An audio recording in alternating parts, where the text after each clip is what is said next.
Good day, TED subscribers. This is Sir Gerald of JED Media, your learning resource partner. If you are new to this channel, don't forget to subscribe, hit the notification button, comment, like, and share.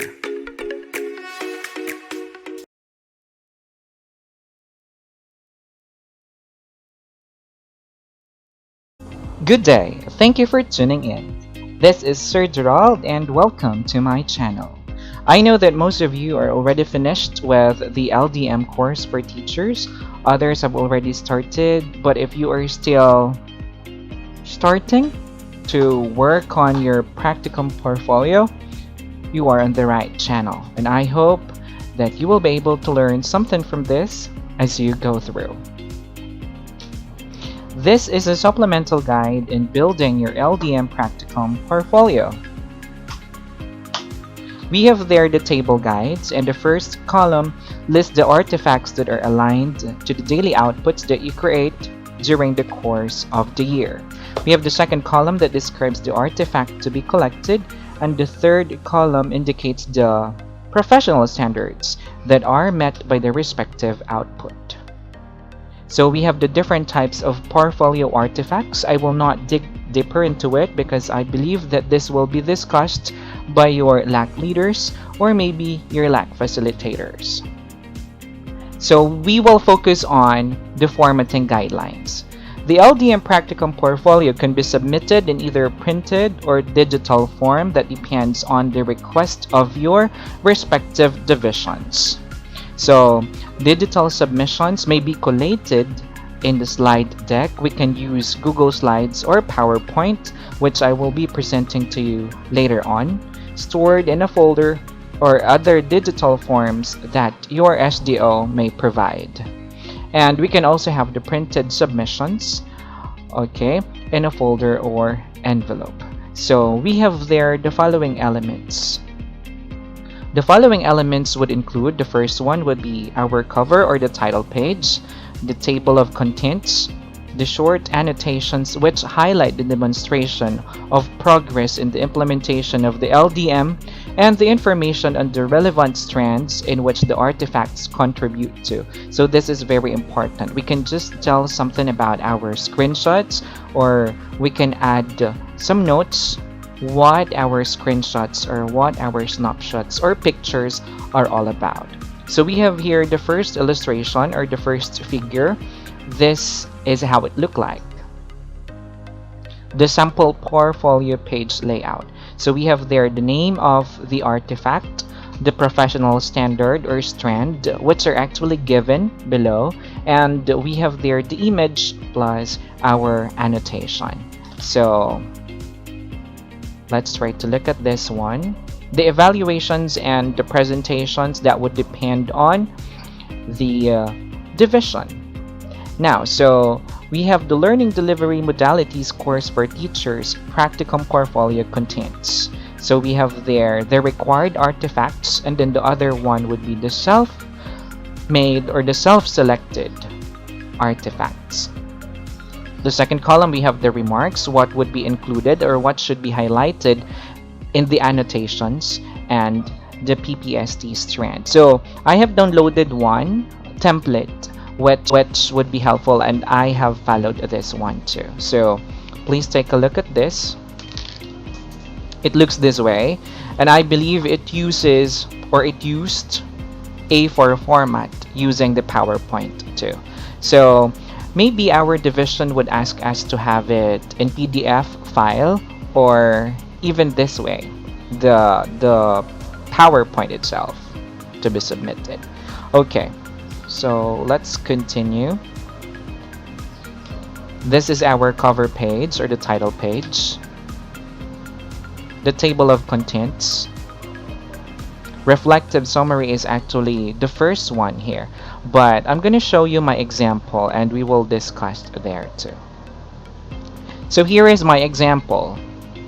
I added heading or the header, the name of the division, the name of our school, and then the address. I put also the logo of the school, the logo of the division, and then the logo of the DepEd. Okay, so we have there the title page or the cover page, the practicum portfolio. I included the academic year or the school year 2020-2021, my name, my position or designation, the name of our school principal. All right, so that's it. That's our cover page. If you wanted to have this type of template or format, I am encouraging everyone to have their Canva applications, so that I will just be sharing you the link, and then you can just change the background with the picture of your school, including the logo as well, and then just change the name. I would allow that. Next, so what's inside? This would be our contents. I included individual learning monitoring plans or monitoring plan, the lesson plans, which I started semi-detailed first, weekly home learning plans, and many more. So let's try to have the first artifact, or let's say what's required. So these are the required artifacts. We have the lesson plans, the teacher-made modified learning resources, certificates of participation in any professional development or PD activities, and then our reflective summary. These are the required artifacts. Next, we have the self-selected artifacts. MOVs are means of verifications engaging learners for their progress and achievement. So next, MOVs on professional engagement with colleagues, MOVs on engaging key stakeholders in the teaching learning process. Okay, so we can find this here, what would be the contents. So it's indicated also in our guides. So this will be presented to you by your LAC facilitators or leaders. So what should we include in the individual learning monitoring plans? So we may include 2 to 3 individual learning monitoring plans to show the improvement. And of course, we have to annotate that by highlighting or comparing the adjustments, or the first one and then the second one that we made. It's under the PPST strand 3.1. And the same thing, we will be given notes as well on what shall we do on the lesson plans and so on. So I will present mine again. Okay, we have there the first one. The name of the artifact is Individual Learning Monitoring Plan. We have the professional standard or strand 3.1, learners' gender, needs, strengths, and experiences. So I have there 3. Okay, I have 2 actually, and then the notes at the end. So as part of the annotation, since the topic there was actually about the different text types, I've included there in my annotation too, because that's one of the weaknesses of my student that time or that quarter. And then I included that again in the next quarters, or I mean integrated that type of lesson in the next quarters. I found that there was an improvement after the intervention made. Okay, so that's the annotation.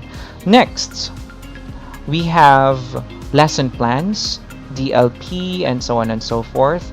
Professional standards strands, we have 3.4, learners in difficult circumstances. So the first 2 pictures would showcase a semi-detailed lesson plan, which I crafted beginning of the school year. So for the first quarter, first few weeks, I started creating semi-detailed and then DLL.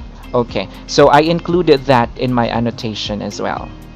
Okay, so since we are highlighting the differences, or we are comparing if there was an improvement or there were adjustments, so I included there. These activities are more contextualized and integrated. Also, there were notes at the end. So if there was an improvement, or I mean, if I added some or I removed some, that's part of the improvement, okay, or the enhancement of the lesson plan. So what I did is already the weekly home learning plan. So in the second quarter onwards, there were multiple samples of weekly home learning plans, and to refrain from having unaccomplished student task or activities, since most of the activities in the previous plans were congested, what I did is to have this weekly home learning plan, and I only indicated the activities. And these activities the students will just only have to choose the activities that would fit to their level of competence and so on. So that way, it should also be included in your annotation. Alright, so next, we have the teacher-made or modified learning resources. It's under 4.5 in our PPST. Teaching and learning resources, including ICT.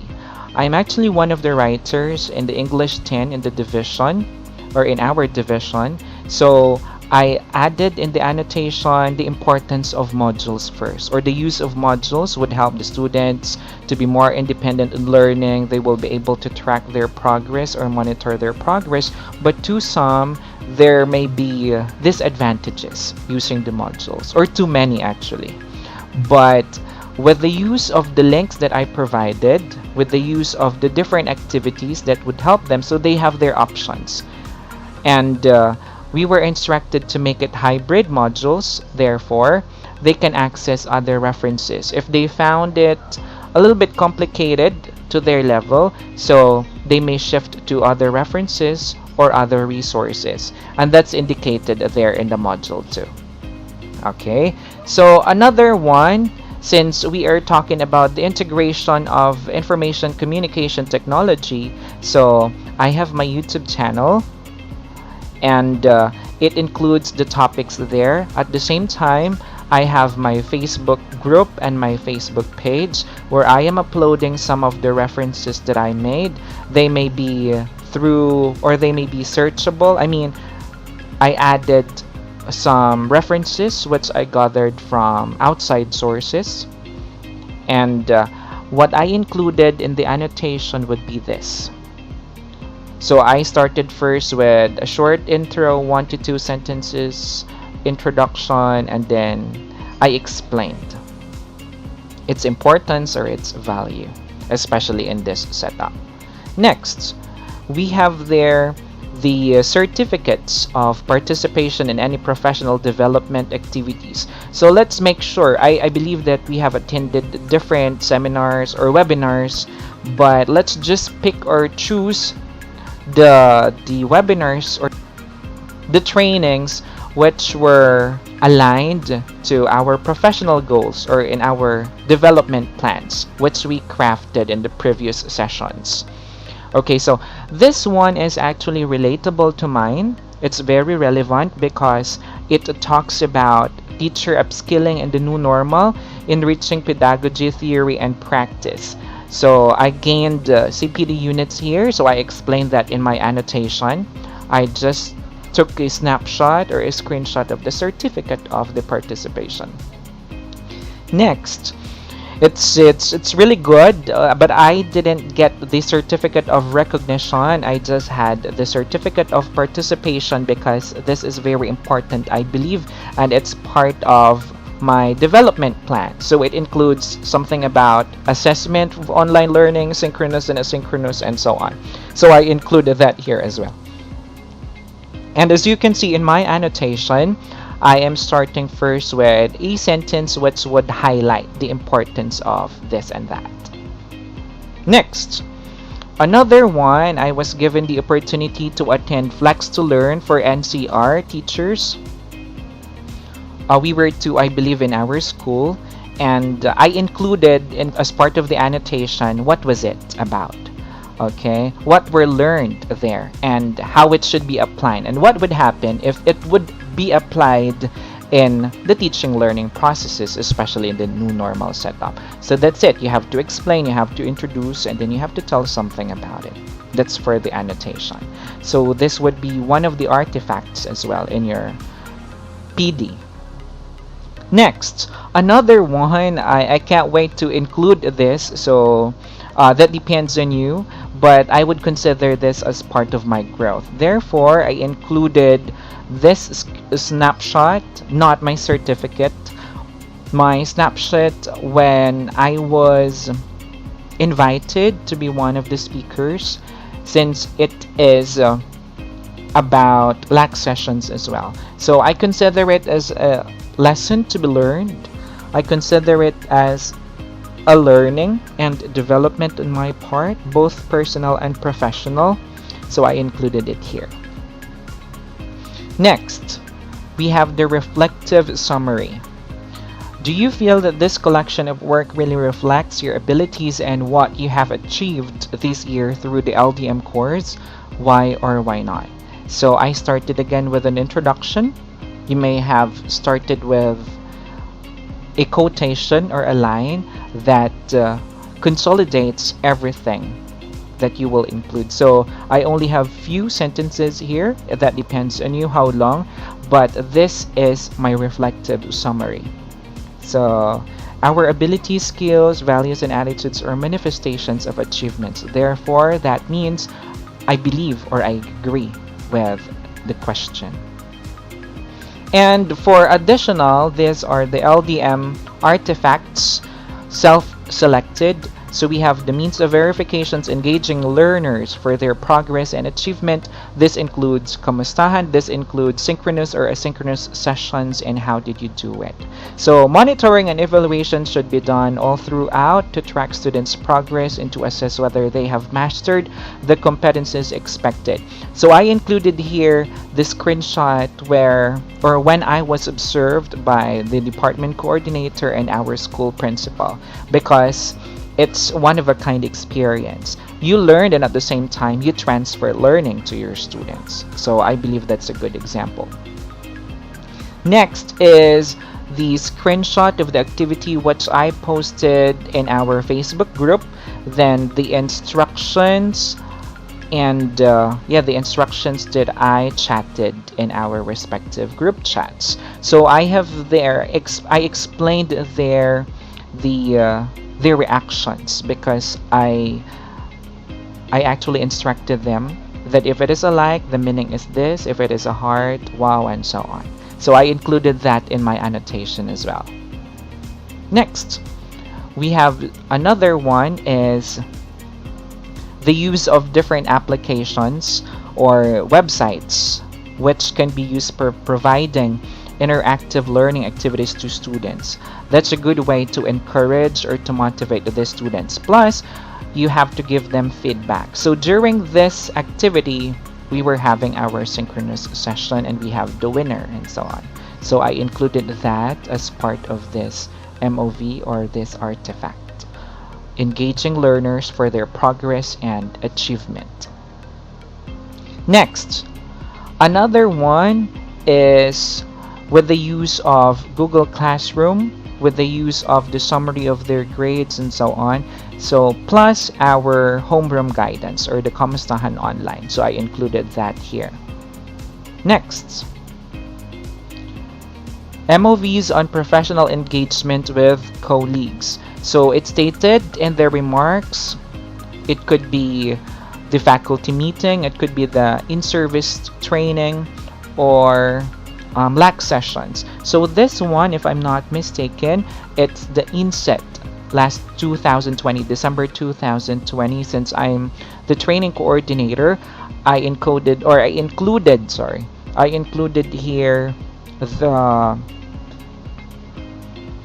proposal, the proposal and then the matrix of activities, plus the screenshot of the attendees too. And I explained it here. Annotation.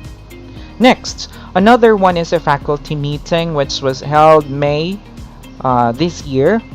Okay, I explained what's in the meeting. I took a screenshot, or I pasted a screenshot here, and that's it. I explained the agenda. I explained what's the importance of this faculty meeting. Next is the LAC sessions. Actually, before I created a video discussing the different modules, so I explained that here as part of the annotation. So that's all for the professional engagement with colleagues artifact. The last one may be MOVs on engaging key stakeholders in the teaching learning process. So the first one probably would be the distribution of modules. So parent-teacher conference is limited these days, but through module distributions, or through chatting the parents, we'll be able to communicate with them and then update and follow up and so on and so forth in different sections as well. So that's the importance of this. So we have there the distribution of modules, we have the conference with the guidance and the advisor. And here is the example or the chat that we had with the parents. Okay, so I hope I was able to explain it to you. Again, if you want to get the sample of this file, I may be sending this to you, but you cannot edit the background. So I would highly recommend you may change the background, or you may want to have your Canva account so that I can share with you the edited file. Okay, that would be more creative than the PowerPoint or Microsoft PowerPoint. So thank you so much. Learning should not stop. This is Para sa Bata, Para sa Bayan. Thank you so much for tuning in, and don't forget to like, share, and subscribe.